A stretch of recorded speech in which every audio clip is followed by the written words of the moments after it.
Hey, everybody, and welcome back to Hope Frontier. I'm glad you're with me today because we're going to continue to dive into the book of Psalms. This has been really fun for me so far. I hope it's been fun for you too. Because when we just really jump back into the Psalms and really just think about the words that's being said and how we can use that in our lives, it's really given a lot of this artistic pump into my life, and I'm not an artistic person at all. Okay? So today we're going to jump into Psalm 76. Let's take a look here in verse 1. It says this: God is honored in Judah. His name is great in Israel. Jerusalem is where he lives. Mount Zion is his home. There he has broken the fiery arrows of the enemy, the shields and swords and weapons of war. You are glorious and more majestic than the everlasting mountains. Our boldest enemies have been plundered. They lie before us in the sleep of death. No warrior could lift a hand against us. At the blast of your breath, O God of Jacob, their horses and chariots lay still. And we'll just do an interlude there.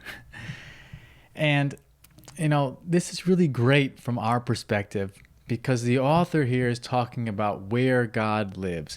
God is in Jerusalem. He's in Mount Zion. And for us, God is within our hearts. He's within the place that we think is most valuable. Because for these people here, Jerusalem was the very image of a nation of God. Mount Zion was God's sacred home. And so when we see this, we can just think about our lives and say, hey, no matter where we are in our life, no matter what we put value in, God is the center of what brings us joy, what brings us happiness, and what brings us peace. This is how the author of the psalm viewed what God did for them. And we need to have this perspective too, because if we continue to see that God is the God who is the source of our joy, the source of our excitement and passion in our life, it's really going to help us keep that positive attitude as we experience challenges, just like what happened in this psalm. And here, when he was praying and holding on to God, God defeated the enemy in his life. God brought down whatever was challenging them so that they could have peace. And no matter what challenges we are facing, we do have to remember that if God could create the whole universe, God could certainly help you in your troubles. And God is not going to abandon you, even though it looks like everything is falling apart around you. And I still think that's one of the hardest things that we can do as believers in Jesus. Because when things don't go our way, it looks like it's not going to be correct. And that's not how God works, So we're going to keep going here. This is verse 7. No wonder you are greatly feared. Who can stand before you when your anger explodes? From heaven you sentenced your enemies. The earth trembled and stood silent before you. You stand up to judge those who do evil, O God, and to rescue the oppressed of the earth. Human defiance only enhances your glory, for you use it as a weapon.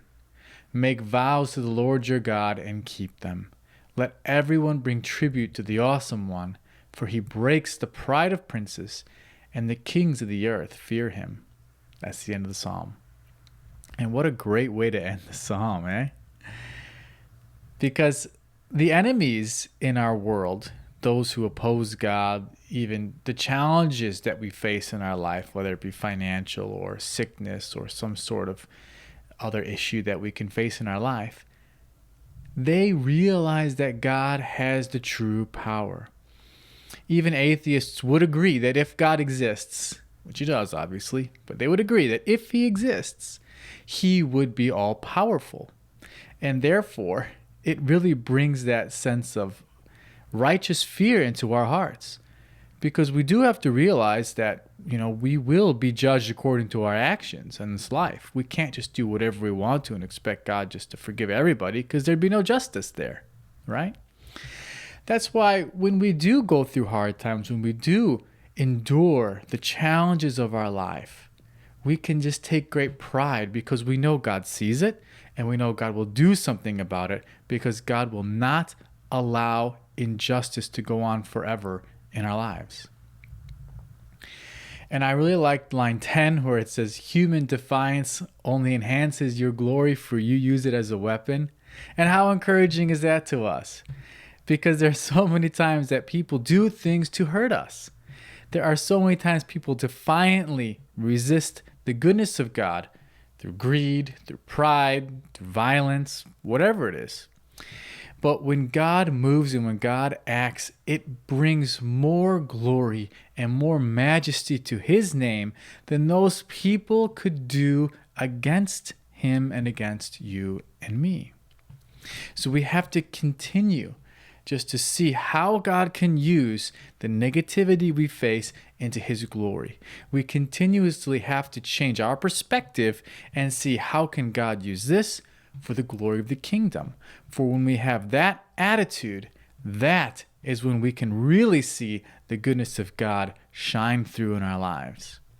So even though it's hard, even though you may be suffering right now, take a step back, look and see how God can use your situation to bring amazing glory to the kingdom of God. Be blessed.